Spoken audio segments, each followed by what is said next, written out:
یہ گاڑیاں یہ بنگلے یہی رہ جانے ہیں، کچھ ساتھ لے کر ہم نے نہیں جانا، ہم نے اکیلے جانا ہے۔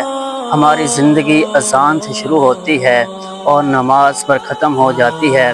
مرنے کے بعد کوئی یہی نہیں کہتا کہ یہ مولانا صاحب ہیں، ڈاکٹر صاحب ہیں، انجینئر صاحب ہیں، بلکہ سب یہی کہتے ہیں یہ میت پڑی ہے، جلدی کرو، جنازہ لیٹ ہو رہا ہے۔ پھر کس بات کا غرور، کس بات کا تکبر؟ ہم نے لوٹ کر تو اسی کی طرف جانا ہے جس نے ہمیں پیدا کیا ہے، اسی اللہ کی طرف لوٹ کر جانا ہے۔ پھر کس بات کا غرور؟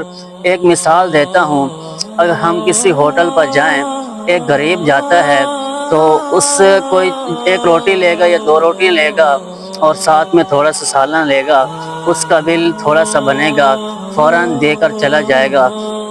لیکن اگر ایک امیر جاتا ہے، وہ اتنے کھانے لے گا کہ اس کا بل اتنا بنے گا، اس کو کافی ٹائم لگ جائے گا، تفصیل کے ساتھ پے کرے گا، کافی ٹائم لگ جائے گا۔